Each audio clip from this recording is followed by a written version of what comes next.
오늘 본문에는 요담이라고 하는 기드온의 막내 아들이 주요 인물로 등장하고 있습니다. 그는 아비멜렉이 방탕하고 경박한 사람들을 사서 기드온의 다른 모든 아들들을 몰살한 그 현장에서 겨우 도망쳐 나온 자였습니다. 특별한 하나님의 섭리 가운데 그가 생존할 수 있었죠.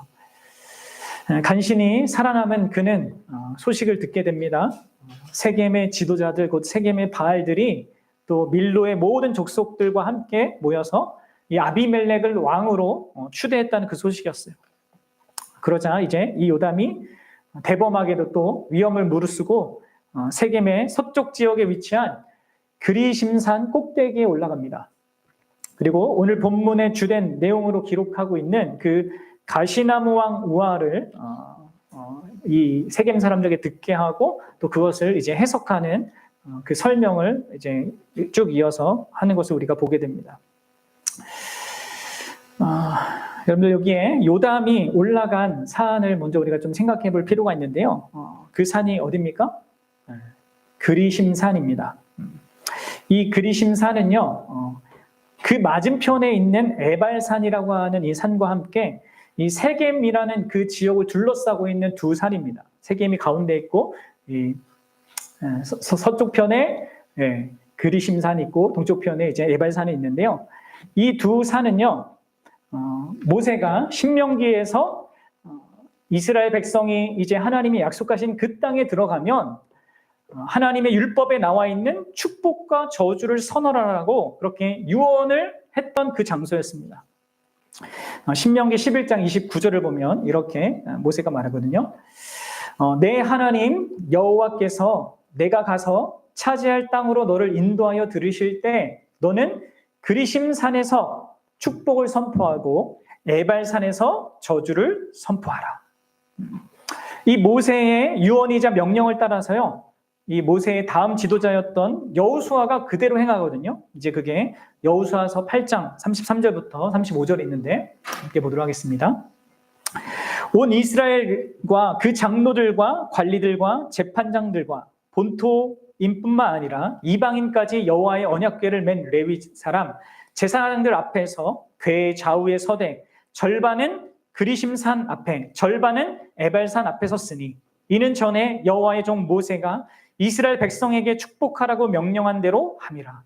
그 후에 여호수아가 율법책에 기록된 모든 것을 대로 축복과 저주하는 율법의 모든 말씀을 낭독하였으니 모세가 명령한 것은 여호수아가 이스라엘 온 회중과 여자들과 아이와 그들 중에 동행하는 거류민들 앞에서 낭독하지 아니한 말이 하나도 없었더라.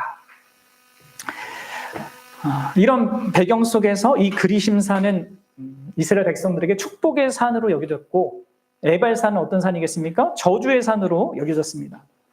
근데 여러분들 오늘 요담은 지금 어떤 산 위에 있습니까? 그리심산, 곧 축복의 산에 있단 말이에요. 그런데 여러분들 이 요담이 그 축복의 산에서 무엇을 선언하고 있어요? 축복입니까? 저주입니까?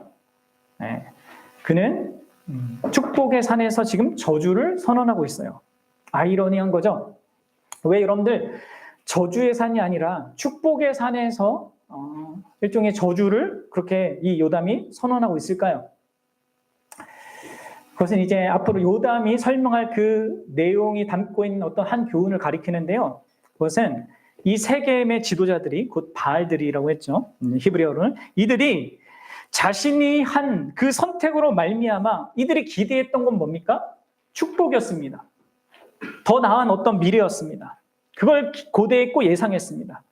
그러나 그들은 그 축복의 산과 저주의 산에서 본래 선포되었던 그 언약의 저주를 따른 선택을 한 거고요. 그 결과 그들이 얻게 될 것은 축복이 아니라 저주라는 것을 역설적으로 증언하기 위한 것이었어요. 그러니까 축복의 산에서 그들이 축복을 기대했지만 그들이 갖게 된 건 결국 저주다라는 것을 이제 요담이 이제 보여주는 것이죠.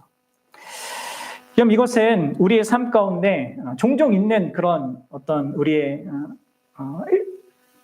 경험이기도 합니다. 그렇죠? 내가 한 선택이 나는 선을 기대하고 또 축복을 기대하고 어떤 좋은 것을 예상했는데 그것이 오히려 우리에게 저주가 되고 또 우리에게 해를 가져다 주고 또 어려움을 가져다 주는 그런 일들이 있을 수 있다는 것을 보여주는 거죠. 저는 이제 저희 아내가 사실 이제 그 대학병원에서 막 열심히 일을 하다가 수 간호사로 최고로 빨리 이제 승진을 하게 된 거에 대해서 되게 기뻤습니다. 왜 기뻤냐면 그게 그 수 간호사가 마치는 그 시간 있잖아요. 그 퇴근한 시간이 4시거든요. 그러니까 이제 집에 우리 아내가 빨리 오겠구나 뭐 이런 기대를 갖고 그걸 되게 기뻐했는데 어떻게 됐을까요? 네, 그 수간호사의 세계를 전혀 알지 못했죠. 4시가 뭡니까? 뭐 밤 막 10시, 뭐 밤 새벽 몇 시 이렇게 막 기대를 했었는데 그거를 훨씬 뛰어넘는 더 악조건 속으로 이제 들어가는 그 수렁에 빠지는 그런 것들을 경험하기도 했는데 우리 인생이 참 그렇단 말이에요. 더 좋은 거라고 이거 있으면 더 행복할 거고 더 좋은 상황이 벌어질 거라고 기대했는데 그걸 선택해서 얻었는데 오히려 어려움에 더 봉착하게 되는 이런 일들이 있는 거고 이스라엘 백성들이 지금 세겜 백성들이 그렇게 된 겁니다. 자, 그럼 여러분들 그런 내용을 지금 어떻게 이 우화를 통해서 말하고 있는지 잠깐 그 우화의 내용을 살펴보도록 합시다. 여러분들 요담은 이 세겜 지도자들을 향하여서 작금의 그 현실, 그들이 갖고 있는 그 현실의 어떤 상황들을요 나무들의 비유로 설명하고 있어요. 이 나무들이 회의를 해서 자신들이 다스릴 그 왕을 세우고자 합니다. 여러분 8절을 보시면요, 이 한글 번역에는 잘 안 드러나 있지만 원어를 보면 이 나무들이 그냥 나간 것이 아니라 간절한 필요에 의해서 나간 것이거든요. 그런 의미가 있단 말이에요. 어쩌면 이 나무들은 어떤 위협을 감지했을는지도 모릅니다. 그래서 그것을 해소하기 위해서 이들은 차례대로 감람나무, 그러니까 올리브나무입니다. 그리고 무화과나무, 그리고 포도나무에게 찾아갑니다. 찾아가서 그들로 하여금 자신들의 왕이 되어달라고 요구를 해요. 그것이 이제 가장 좋은 어떤 자신들이 갖고 있던 문제의 해결책이라고 생각했을 것 같습니다. 이 세 나무, 올리브나무, 무화과나무, 포도나무는 이스라엘 땅에서 아주 귀한 나무로 여겨지는 그런 나무들이었, 대표적인 나무였습니다. 이스라엘 농업 경제의 주 산물이었고 이 세 가지 나무는요 하나님께서 약속의 땅에서 하나님이 주시고자 하는 그 복의 주된 내용들이었단 말이에요. 그런데 이 세 나무들은 모두 왕이 되어 달라고 하는 그 요구를 어떻게 반응하고 있습니까? 거절하고 있어요. 그리고 그렇게 거절한 그 이유가 놀랍게도 이 세 나무 모두 동일합니다. 그게 뭐예요? 이들은 자신의 본연의 역할, 그리고 자신이 존재하는 그 이유를 따라서 그렇게 행하는 것만으로도 하나님과 사람을 기쁘게 하기 때문에 다른 무엇을 더 추구할 이유가 없다는 거예요. 그런 일들을 중단하고 쓸데없이 나서서 나무들 위에 우쭐대며 위세를 부릴 이유가 없다는 것입니다. 그들의 거절은 지혜롭고 정당한 것이었어요. 자기 분수를 아는 존재의 마땅한 태도이자 반응이었죠. 그러자 이제 모든 나무가 이번에는 나무 중 가장 가치 없는 이스라엘 그 땅에서 거의 쓸모없는 이 나무인 가시나무에게 가서 자신들을 다스리는 왕이 되어달라고 부탁을 합니다. 그럼 가시나무는요, 키도 작고 잎도 엉성해서요 거의 없잖아요. 강력한 그 태양의 그 열기를요 막아줄 그런 그늘을 결코 만들 수 없습니다. 또 게다가 이 나무는 불이 잘 붙어서 주변 나무들에게 번지면 그 주변 나무들까지 해를 끼칠 수 있는, 해를 입힐 수 있는 그런 나무였단 말이에요. 아무런 이익을 가져다 주지 못할 뿐만 아니라 오히려 치명적인 해를 가져다 줄 수 있는 나무가 바로 가시나무였어요. 그런데 이 자기 분수를 모르는 이 가시나무가 어떻게 반응합니까? 왕이 되어달라고 하는 그 요구를 수락해요. 그리고 그 왕의 지위를 수락하면서 15절에 이렇게 말합니다. 그럼 15절을 한번 보세요. 읽어봅시다. 시작. 가시나무가 나무들에게 이르되 만일 너희가 참으로 내게 기름을 부어 너희 외에 왕으로 삼겠거든 와서 내 그늘에 피하라. 그래야지 아니하면 불이 가시나무에 나와서 레바논의 백향목을 사를 것이니라 하였느니라. 여러분, 이 가시나무는 벌써 이미 왕이 된 것처럼 행세를 합니다. 그러면서 이 나무들에게 축복과 저주를 약속하죠. 그가 약속하는 축복은 뭡니까? 바로 자신이 그 나무들의 그늘이 되겠다는 거예요. 그래서 내게로 와서 내 그늘 아래 피하라, 이렇게 숨어라, 이렇게 말합니다. 이게 말도 안 되는 거죠. 자기의 그늘이 없음에도 불구하고, 그리고 충분한 그늘이 없음에도 불구하고 그 아래 와서 피하라고 해요. 오히려 여러분들 그 아래 오게 되면 어떻게 될까요?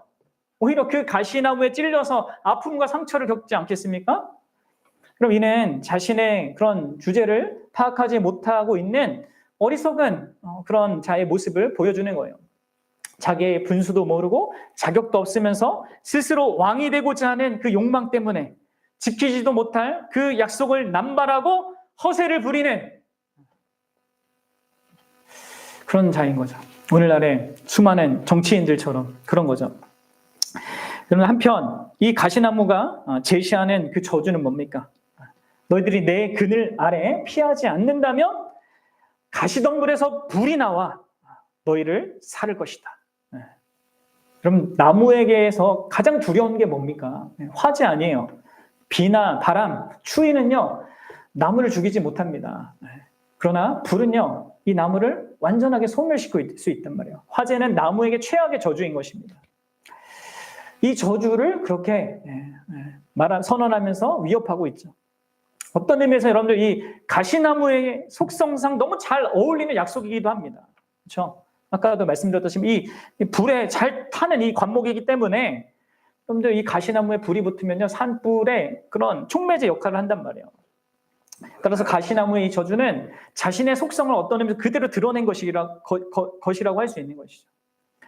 어떤 건, 다른 건 몰라도 이거 하나만은 좀 제대로 알았나 봐요, 자기가. 근데 긍정적인 의미는 아닌 거죠. 이런 식으로 여러분들 가시나무는요, 자신이 왕이 되기를 추구했고, 이 달콤한 축복, 이렇게 지킬 수 없는 축복과 무시무시한 그 위협을 함께 제공하면서 이 나무들을 다스리고자 합니다.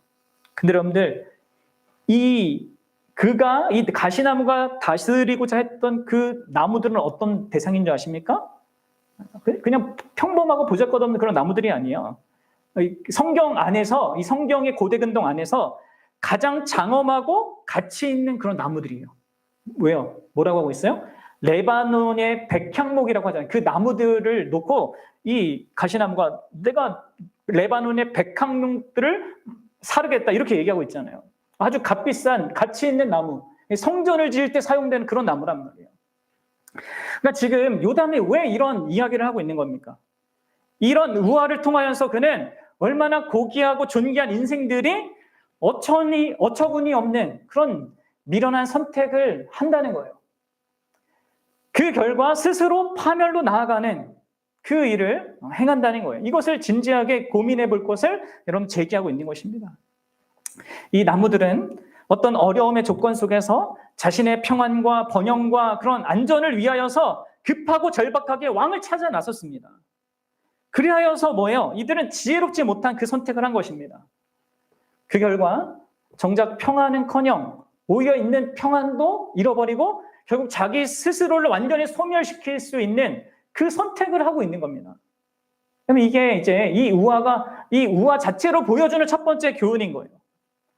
여러분, 우리가 참된 평안과 안전과 그 번영을 가져다 주실 그 못할 대상을 우리의 왕으로 삼고자 한다면요, 내가 추구할 그런 가장 중요한 가치로 내가 논다면요, 결국 그것은 우리를 파멸에 이르게 할 수 있는 것입니다.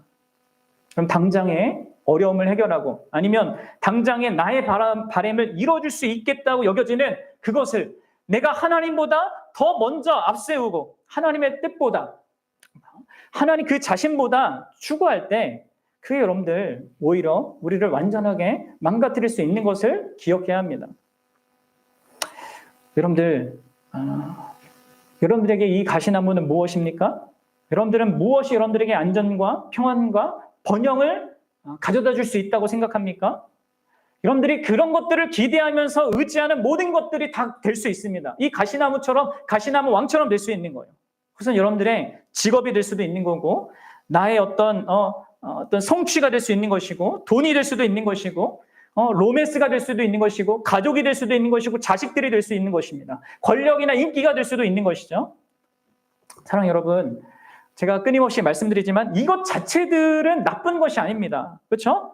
이런 것들은 우리 삶에 필요하고 하나님이 주시는 귀한 선물이기도 합니다. 그러나 이런 것들을 나의 삶에 가장 가치 있고 중요한 어떤 것으로 놓을 때, 이것이 나의 안전과 평안과 나의 번영을 가져다 주는 것이라고 생각하면 그것 자체를 추구할 때, 그것을 우상화할 때, 거기에서 근을 찾고 거기에서 행복을 찾을 때 그것이 우리에게 해악을 가져다 주는 거죠. 그럼 우리는 그 모든 것들을 정말 내가 주어진 것 가운데 있는 그대로 누려야 할 것이지, 그런 것들로 나의 안전과 평안과 번영을 위한 그런 줄 수 있는 어떤 것으로 섬기고 따르고 해서는 안 되는 것입니다. 그럼 생각해 보셔야 돼요. 이 우화는 다시 한번 우리에게 얼마나 우상 숭배의 그 미련한 그 선택에 대해서 말하고 있는 것이죠. 오늘날 얼마나 많은 젊은 여성들이 외모와 몸매에 과도히 집착한 나머지 뭘 경험하고 있습니까? 우울증과 각종 섭식 장애에 시달리고 있습니다.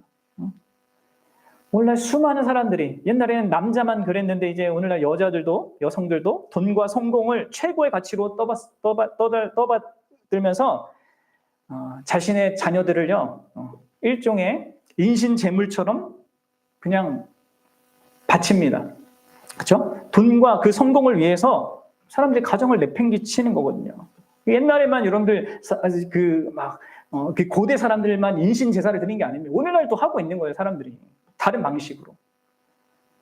그럼 우리는 우리 삶에 이 자격 없는 가짜 왕들을 분별하고요, 그 왕들로부터 벗어나야 돼요. 그리고 그 우상된 그것들을 여러분 생각해 보셔야 됩니다. 무엇을 여러분들이 하나님보다 더 중요하게 생각하는지, 무엇을 하나님보다 더 크게 내 마음과 그 생각을 차지하게 만들고 있는 것인지, 하나님만이 주실 수 있는 것인데 그것을 혹시 내가 다른 것에서, 다른 데서 그걸 찾고 있는 건 아닌지, 그럼 그것을 살펴보셔야 됩니다. 이것만 있으면 내 삶이 의미 있어질 거라고, 이것만 있으면 나는 안전하고 행복해질 거라고 하는 것, 그럼 그게 여러분 가시나무 왕입니다. 그럼 목회자의 우상은 뭘까요? 그러면 여러분들 교회가 안정되고 점점 사람들이 모여들고 규모가 커지고 재정이 안정되고 막 성도들이 막 헌신하는 그 모습을 갖는 거 있잖아요. 그게 목회자한테 우상될 수 있거든요. 목회 사역의 성공이 우상이 될 수 있습니다. 근데 여러분 이게 이제 목회자가 계속 평생 싸워야 되는 건데, 여러분들의 우상은 뭐예요? 그럼 이 요담의 우화는 1차적으로 이렇게 우리의 우상을 식별하고 우리로 하여금 이 우상을 찾아 제거하도록 도전합니다. 그것이 우리를 스스로 파멸의 길로 나아가는 데서부터 우리를 지키는 길인 것이죠. 자, 이제 요담은 16절부터 이 자신이 선언한 이 우화에 대한 직접적이고 더 본질적인 교훈을 제시하고 있습니다. 이게 앞에서 제가 설명한 것이 이게 어떤 의미에서 간접적으로 배워야 될 그러한 진리였다면, 여기서 요담은 직접적으로 또는 적극적으로 이 세겜의 지도자들이 행해야 할 그것을 권하고 있어요. 그것이 무엇일까요? 그것이 무엇이겠습니까? 우리 16절을 한번 같이 읽어보도록 하겠습니다. 시작. 이제 너희가 아비멜렉을 세워 왕으로 삼았으니 너희가 행한 것이 과연 진실하고 의로우냐? 이것이 여룻바알과 그의 집을 선대함이냐? 이것이 그의 손이 행한 대로 그에게 보답함이냐? 뭐라고 이야기하고 있습니까? 진실함과 온전함으로 너희들이 행한 것이냐? 이렇게 묻고 있어요. 그러니까 이들이 이렇게 헛된 것에 자기의 마음을 뺏기고 자기의 어떤 필요를 다른 하나님이 아닌 또 하나님이 제공해 주신 그것이 아닌 다른 것에 찾고자 하는 그 궁극적인 이유는요, 그것은 바로 이들이 그들을 향하여서 진실함과 온전함으로 큰 은혜를 베푼 그 존재에 대해서 잊어버렸다는 거예요. 그리고 그런 대상에 대해서 자신이 마땅히 그렇게 진실함과 온전함으로 반응해야 되는데 그것도 잃어버린 것입니다. 이게 궁극적으로 우리가 헛된 우상을 추구하며 나아가는 그 근원적인 이유가 되는 것이죠. 그럼 요담은 16절과 우리가 읽었던 16절과 19절에 두 번이나 진실함과 의로움이라는 그런 용어를 사용하고 있어요. 이게 여러분들 진실함과 온전함이라고 번역할 수도 있고 또 새 번역 성경 있잖아요. 거기에서는 옳고 마땅한이라는 뜻이기도 하거든요. 이렇게 다양하게 좀 이게 포괄적인 내용을 갖고 있기 때문에 이렇게 번역이 되는데 이렇게 생각하는 진실함과 의로움으로 옳고 마땅한 그런 반응을 해야 했다는 거예요. 누구에게요? 1차적으로는 기드온과 그의 집에 대한 것이죠. 기드온과 그의 집에 대하여서 그들이 진실함과 온전함으로 반응해야 했는데 이들이 그렇게 하기를 잊어버린 것입니다. 그러니까 기드온과 그의 집안이 자신들에게 행한 그 진실함과 의로운 행동, 그 의로운 어떤 행위를 잊어버리고 자신들도 마땅히 해야 되는 그것을 잊어버린 거예요. 요담이 여기에서 여러분들 이 진실함과 의로움이라는 문구를 언급하고 있는 것은요. 이 문구가 앞서 제가 서론에 말씀드린 그 여호수아가 죽기 전에 한 말에 그 용어가 있거든요. 그 여호수아가 죽기 전에 이스라엘 백성들을 세겜에 다시 모았습니다. 그리고 다시 한번 하나님과의 언약을 그렇게 갱신하고 상기시키면서 이 용어를 사용했거든요. 여호수아서 24장 14절입니다. 한번 읽어봅시다. 시작. 그러므로 이제는 여호와를 경외하며 온전함과 진실함으로 그를 섬기라. 여러분들 여기서 온전함과 진실함 이게 같은 그겁니다. 이 순서만 바뀌었지 이게 동일한 어구란 말이에요. 온전함과 진실함으로 너희들은 여호와를 섬기라. 이렇게 여호수아가 말했단 말이에요. 여기 앞에 이제 그러므로라는 단어가 있잖아요. 이 그러므로라는 것은 앞에 내용이 이렇게 있으니까 너희가 온전함과 진실함으로 여호와를 섬겨야 된다 이렇게 얘기한 거잖아요. 앞에서 여호수아가 뭘 말했을까요? 하나님이 그들을 어떻게 애굽 땅에서 건져내셔서 그 애굽의 모든 추격을 다 건져내고 홍해를 갈라서 건너가게 하시고 그 40년 동안 광야 속에서 어떻게 그들을 인도하시고 보호하셨는지, 그래서 결국 하나님이 약속하신 그 땅에 들어오게 하셨는지, 하나님의 구원의 모든 은혜들을 다 쭉 나열하면서 그러므로 뭐예요? 하나님이 그렇게 너희들을 향하여서 진실함과 온전함으로 너희를 구원하셨고 인도하셨고 이 약속을 이루어 주셨으니까 너희들도 이제 어떻게 하라는 거죠? 진실함과 온전함으로 하나님께 마땅히 반응하라. 이런 요구를, 이런 반응에 대한 것을 이제 여호수아가 백성들에게 한 겁니다. 그것이 옳고 마땅한 일이라는 것이죠. 그러니까 지금 요담은 이 여호수아 24장의 이 언약 사건을 상기시키는 이 문구를 사용하고 있는 겁니다. 그러면서 이 세겜 사람들에게 호소하는 것이죠. 그들이 잘못한 것이, 그들이 범하고 있는 그 죄가 어떤 성격을 갖는 것인지 지금 보여주고 있는 것입니다. 세겜 지도자들은 기드온과 그 집안 사람들에게 진실함과 온전함으로 행하지 않고요. 오히려 그것을 배반한 그 행위를 하고 있습니다. 그리고 그것은 1차적으로 기드온과 그의 집에 대한 것이기도 하지만 또한 근본적으로는 그 기드온을 세우신 하나님께 대한 배반이고 반역이었단 말이에요. 17절이 말하듯이 기드온은 세겜 사람을 위하여 목숨을 걸었습니다. 죽음을 무릅쓰고 내 아버지가 너희를 위해 싸웠다. 그래서 너희들을 미디안 손에 건지지 않았냐 이렇게 얘기하고 있잖아요. 여기에 있는 이걸 직역하면요, 자신의 생명을 던졌다라는 거거든요. 그는 그렇게 이 기드온은 자기 생명을 아끼지 않고 던져 희생함으로써 세겜 사람들을 구원했습니다. 그러니까 세겜이 지금 현재적으로 누리고 있던 그 모든 조금 문제는 있어도 그들이 누리고 있던 평안과 안정과 복은요, 다 기드온이 그들을 위해서 행한 일, 그가 그들에게 베푼 은혜의 결과였단 말이에요. 그리고 그 일은 궁극적으로 여호와 하나님께서 자기 백성에게 하신 그 언약을 지키되 여전히 진실함과 의로움으로 행하고 계신 일의 실체였단 말이에요. 기드온 그 자체가. 그래서 여러분들 이 세겜 지도자들은 이 하나님께서 진실함과 의로움으로 자신의 언약에 신실하신 것을 그들이 기억했다라면 당연히 기드온과 그의 집에 진실함과 의로움을 가지고 반응해야 하는 것이 마땅하다라고 말하고 있는 것입니다. 은혜를 받았다면 그 은혜에 합당한 반응을 보이는 게 그게 옳고 마땅하다는 것이죠. 그런데 세겜은 어떻게 반응합니까? 합당한 보답이 아니에요. 오히려 기드온의 아들들 70명을 사륙한 최악의 배신을 행했습니다. 결코 진실함과 의로움으로 기드온과 그의 집과 또 하나님께 반응한 것이 아닙니다. 그러면서 그냥 자신의 형제라는 아주 사적인 그 이유 하나만으로 자신들의 욕망을 그걸로 이렇게 포장한 다음 아비멜렉을 세워 왕으로 삼았단 말이에요. 그래서 여러분들 요담은 19절과 20절에서 이 세겜 사람들이 만약 기드온과 그의 집에 대해 진실함과 온전함을 저버리지 않았더라면 그 상황은 전혀 달라졌을 것이라고 개탄하고 있는 것입니다. 그리고 그들이 그렇게 진실함과 온전함으로 의로움으로 서로 대하지 않았을 때, 그것을 행하지 않았을 때 발생할 미래적인 그 재앙이 무엇인지를 경고하고 있는 거죠. 불이 나와서 서로를 망가뜨릴 거다. 그리고 여러분들 이 경고는 실제적으로 현실로 이루어집니다. 그게 57절이에요. 보세요. 또 세겜 사람들의 모든 악행을 하나님이 그들의 머리에 갚으셨으니 여룻바알의 아들 요담의 저주가 그들에게 응하니라. 사랑하는 여러분, 우리는 이 지점에서 우리는 과연 어떠한가를 한번 생각해 봐야 합니다. 우리는 과연 우리 주 예수 그리스도께 대하여서 진실함과 의로움으로 반응하고 있는가?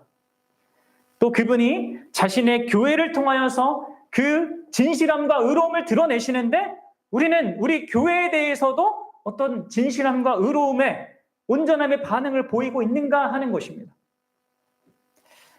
여러분들 우리 주 예수 그리스도께서 어떻게 자신의 진실함과 그 의로움, 온전함을 드러내셨습니까? 옳고 마땅한 그 일을 하셨습니까? 그럼 그분은 아비멜렉과 달리 스스로 왕이 된 자가 아닙니다. 사람들을 부추겨서 왕의 지위를 얻은 분이 아니죠.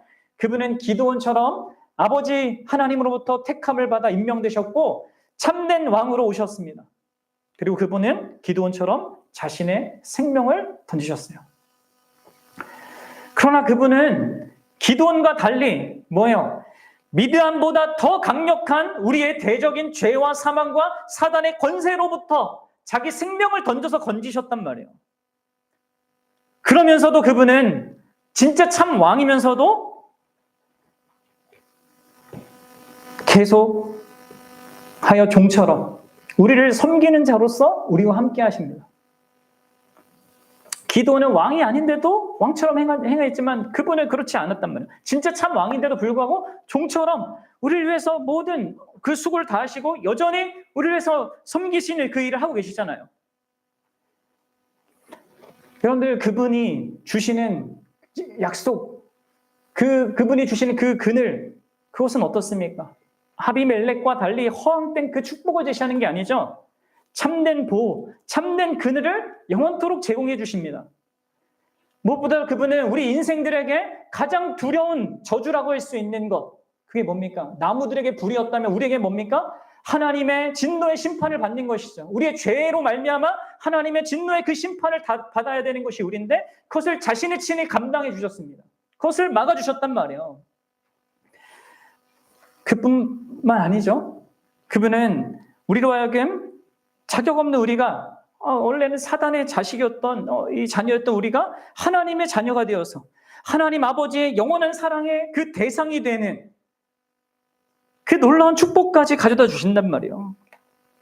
여러분들 우리 주 예수 그리스도는요 이처럼 놀랍고 또 위대한 그리고 그 이상 그 무엇과도 비교할 수 없는 그 모든 것을 자신의 진실함과 그 의로움으로 온전함으로 옳고 마땅한 방식으로 자격 없는 우리에게 허락해 주셨단 말이에요. 정말 놀라운 은혜를 베푸신 그런 왕이란 말이에요. 그럼 그러기에 우리가 이러한 예수님의 이 진실함과 의로운 또 올바른 이 행하심을 안다면 그럼 우리는 어때야 하겠습니까? 우리 역시 그리스도께 대하여서 진실함과 의로움으로 옳고 마땅한 방식으로 그분을 대해야 하지 않겠습니까? 거짓 왕이 아니라 참된 왕을 대하는 그 옳고 마땅한 방식, 진실함과 의로움의 그 방식은 무엇입니까? 참되고 영원한 하나님에 대하여 기꺼이 우리를 위해 사람이 되시고 우리의 구원을 위한 모든 일을 다 십자가에서 이루신 그분에 대하여서 우리의 옳고 마땅한 그 대우가 무엇이겠냐는 거예요. 우리를 사랑하시되 끝까지 사랑하면서 그 우리에 대한 진실함과 그 의로움을 영원히 지키시는 그분께 대하여서 우리의 마땅한 반응이 무엇이어야겠습니까? 당연히 우리 편에서의 그 반응도 진짜 우리의 마음과 목숨과 뜻을 다하여 진실함과 온전함으로 그분을 사랑하는 겁니다. 여러분 어떻습니까? 주일날에도 제가 빛을 따르는 그것을 두고 말씀드렸지 않습니까? 그 따름, 예수님을 따르는 따름은 자기 전부를 거는 따름이죠. 왜요? 그분이 자기 전부를 주셨으니까. 그게 마땅하고 합당한 반응 아니겠습니까? 여러분들, 베드로 사도는 이러한 신자의 마땅한 반응을 이렇게 표현하는데요. 우리 신약 성경으로 한번 가보도록 하겠습니다. 베드로 전서 1장 3절부터 9절을 보겠는데 1절부터 5절까지는 그분이 어떻게 우리에게 진실하고 의롭게 온전하게 옳고 마땅하게 행했는가를 보여주고 그런 자가 이제 6절부터 9절까지 어떻게 합당하게 반응을 이렇게 해야 할 수밖에 없는가를 보여줍니다. 그걸 좀 생각하면서 함께 읽어보도록 합시다. 같이 읽어볼게요. 시작. 우리 주 예수 그리스도의 아버지 하나님을 찬송하리로다. 그의 많은 긍휼대로 예수 그리스도를 죽은 자 가운데서 부활하게 하심으로 말미암아 우리를 거듭나게 하사 산 소망에 있게 하시며 썩지 않고 더럽지 않고 쇠하지 아니하는 유업을 입게 하시나니 곧 너희를 위하여 하늘에 간직하신 것이라. 너희는 말세에 나타나기로 예비하신 구원을 얻기 위하여 믿음으로 말미암아 하나님의 능력으로 보호하심을 받았느니라. 그러므로 너희가 이제 여러 가지 시험으로 말미암아 잠깐 근심하지 되지 않을 수 없으나 오히려 크게 기뻐하는도다. 너희 믿음의 확실함은 불로 연단하여도 없어질 금보다 더 귀하여 예수 그리스도께서 나타나실 때 칭찬과 영광과 존귀를 얻게 할 것이니라. 예수를 너희가 보지 못하였으나 사랑하는도다. 이제도 보지 못하고 믿고 말할 수 없는 영광스러운 즐거움으로 기뻐하나니 믿음의 결국 곧 영혼의 구원을 받음이라. 아멘. 사랑 여러분, 참된 신자 예수 그리스도의 그분의 진실함과 그분의 의로우심, 그분의 온전하심, 옳고 그리고 마땅한 그 행하심을 진짜 알고 믿는 자는요, 여러 가지 시험으로 말미암아 근심하게 되는 그 일이 있지만 세겜의 바알들처럼 다른 데서 자신의 안정과 평안과 그 미래를 가져보려고 예수님을 멀리하거나 저버리지 않습니다. 오히려 그는 그 시험 중에 자신의 믿음의 그 실체를 확인하며 감사하고 무엇보다도 우리의 믿음의 대상이신 그 예수 그리스도를 더 사랑하고 그분의 영광스러운 그 영광스러움을 기뻐하고 즐거워하는 대로 나아가는 겁니다. 진실로 여러분들 우리의 마땅한 반응은 우리의 전부로 그분을 기뻐하고 사랑하는 것입니다. 사랑 여러분, 말씀을 진짜 기뻐합니까? 그분을 만나는 그 시간을 소중히 여깁니까? 여러분들 그분께 순종하는 것을 기뻐합니까? 사랑합니까? 너희가 나를 사랑하면 나의 계명을 지키리라. 그럼 또 하나, 여러분 이거를 생각해 보십시오. 여러분들이 그분에 대해서 이런 진실함과 의로움이 있다면 여러분들은 그분의 몸인 교회에 대해서도 진실함과 의로움 또 옳고 마땅한 방식으로 대해야 합니다. 왜요, 여러분들? 내가 예수님을 알고 만나게 되는 것은요, 교회를 통해서입니다. 여기서 여러분들 우리는 우리가 속해 있는 이 교회뿐만 아니라 여러분들 한국 교회도라는 그 좀 더 큰 맥락도 생각해 보셔야 됩니다. 여러분 개인주의적인 그 생각으로 내 교회만 생각하는 것도 여러분들 우리가 교회에 대해서 진실함과 의로움으로 대하는 게 아니에요. 나는 한국 교회의 그 한 일원에 있는 것입니다. 거기에 영향받아서 내가 뭐 어떤 교회를 거쳐왔든 거기 그 안에서 내가 받고 있는 모든 하나님의 은혜와 그 사랑을 내가 깨닫고 경험하고 그런 자로 내가 있는 거거든요. 그래서 여러분들 우리는 이 한국 교회의 그 현실을 걱정하고 위해서 기도하고 우리가 할 수 있는 일을 해야 하는 것입니다. 그리고 무엇보다도 우리는 우리가 속해 있는 이 교회에 대하여서 진실함과 의로움으로 반응해야 하는 것이죠. 그냥 여러분들 이 교회가 황폐하고 그냥 무기력하고 그냥 있는 그것을 그냥 내버려 두면 안 되는 거예요. 여러분들 어떻게 하고 있습니까? 예수님께 대해서뿐만 아니라 그분이 자신의 은혜를 드러내는, 그러니까 하나님께서 이스라엘 백성에게 기드온이라는 수단을 통해서 자신의 은혜를 드러냈잖아요. 이 예수 그리스도께서 이제 교회라는 그 통로를 통해서 우리에게 자신의 그 진실함과 은혜를 드러내는데, 우리는 이 교회에 대해서 이 진실함과 이 의로움 또 올바른 이 반응을 보이고 있냔 말이에요. 그래서 여러분들 저는 여러분들에게 묻고 싶어요. 여러분들이 우리가 이번 주에도 성찬을 하는데 이 성찬 때마다 여러분들이 고백하는 그 서약을 기억합니까? 한번 읽어봅시다. 읽어볼 테니까 한번 잘 들어보세요. 다시 내가 얼마나 이에 대한 그런 마음의 중심으로 내가 교회를 대하고 교회를 향하여 살고 있는지 보세요. 우리는 사랑 안에서 함께 동행하며 서로에 대한 애정 어린 돌봄과 경계를 행사하고 필요에 따라 서로에게 신실하게 권면하고 모이게 힘쓰며 우리 자신과 다른 지체들을 위해 기도하며 서로 친절하게 대하며 서로 용서하기로 서약합니다. 우리는 교회의 순전한 복음적 사역이 계속될 수 있도록 함께 노력하되 예배와 성례와 검증과 바른 교리를 지키고 진리 안에서 성경적인 연합을 추구하면서 성경의 가르침을 기꺼이 따르고 복음적 사역과 교회 경비와 구제와 세계 선교를 후원하기 위해 정기적으로 즐거이 기여할 것을 서약합니다. 우리는 또한 가족과 개인적인 경건 시간을 지속하고 기독교 신앙 안에서 자녀들을 양육하고 일가 친척과 지인들의 구원을 위해 기도하며 섬김의 본을 보이고 겸손과 담대함으로 복음을 전하기로 서약합니다. 우리는 더 나아가 이 세상에서 경건치 않은 것들과 세속적인 욕심을 부인하며 신중하게 살되 모든 일에 공정하며 모든 약속에 충실하고 언행 심사의 모범이 되고 모든 악하고 더러운 말과 과도한 분노를 절제하고 우리 몸에 해를 끼치고 우리 자신과 다른 사람의 믿음을 위태롭게 하는 모든 죄악된 습관을 삼가기로 서약합니다. 이 모든 것에 우리는 예수 그리스도 안에서 우리와 새롭고도 영원한 새 언약을 맺으신 우리 하나님을 의지합니다. 그럼 이게 그냥 우리가 그냥 맞는 것이 아니라 신약 성경이 교회가 어떠해야 되는지를 말한 것을 요약한 거란 말이에요. 그럼 우리가 이렇게 매달 약속한다면 이 약속을 지키기 위해서 여러분들 최선을 다하는 것이 옳고 마땅한 일입니다. 여러분들 그렇게 하고 있습니까? 교회적인 그 모임에 여러분들 열심히 참여하고 있습니까? 교회 재정에 여러분들 관심을 갖고 있습니까? 교회 지체들의 형편을 돌아보고 있습니까? 서로의 영적 그런 유익을 얻기 위해서 자기의 개인적인 그 경건 생활도 그렇고 그것도 열심히 하고 모이게 힘쓰고 있냔 말이에요. 그러면 그런 공동체가 되도록 그럼 애쓰셔야 됩니다. 진실함과 여러분들 의로움으로 옳고 마땅한 방식으로 하나님이 우리에게 하신 그대로 우리가 마땅히 또 행해야 될 그 방식대로 해야 된단 말이에요.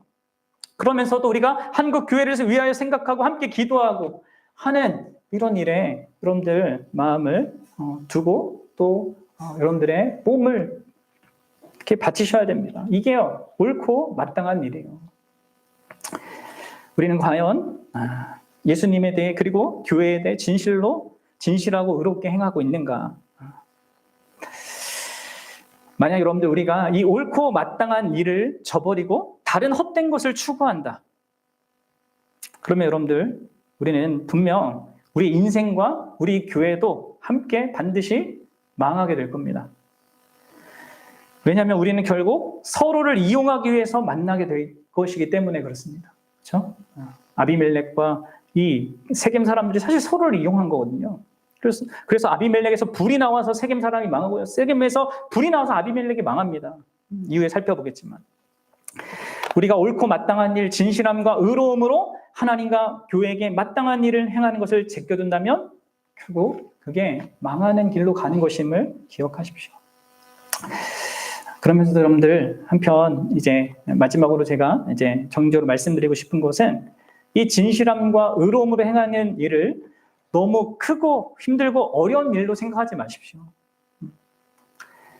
여러분들 하나님께서 정말 그리스도 안에서 우리 이 땅에 우리를 향하여서 행하신 그 일은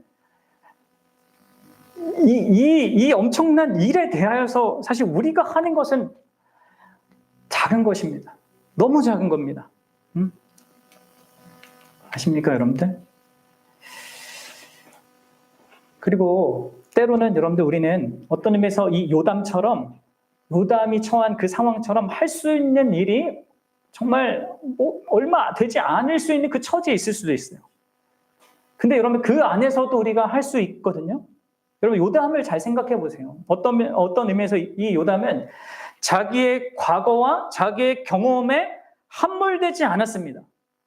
그러니까 아비멜렉은 사실 함몰된 거거든요. 자기가 경험했던 어렸을 때 대우받지 못한 어떤 현실에 대하여서 함몰되어서 그것을 이제 그런 자기가 왕이 되고자 하는 그 추구와 또 다른 사람 자기의 가족들까지 이렇게 죽이려고 하는 그런 것에 이렇게 영향을 받아서 다 그렇게 된 거란 말이에요.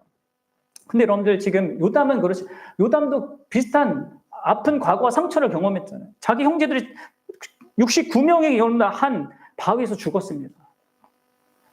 근데 이 과거에 함몰되지 않고 이 원수 같은 이 세겜 사람들, 이 도와줘가지고 했단 말이에요. 아비멜렉을 이 세겜 사람들이 도와줘서 이 자기의 가족들이 다 죽었는데 그들을 위하여서 지금 뭐 하고 있습니까? 하나님의 뜻을 전하는 그 일을 하고 있어요. 그리고 그가 했던 것은 그렇게 하고 숨는 거였습니다. 도망가는 거였어요. 3년 동안 숨어서 지내는 것이었습니다. 그러나 여러분들 지금 요담은 자기가 할 수 있는 그 삶의 처지에서 진실함과 의로움으로 행하고 있는 거예요. 그리고 하나님은 그것을 통하여서 자신의 뜻을 이루고 있는 것이죠. 여러분들, 요담의 이름의 뜻이 뭔지 아십니까? 여호와는 완전하다라는 뜻이에요.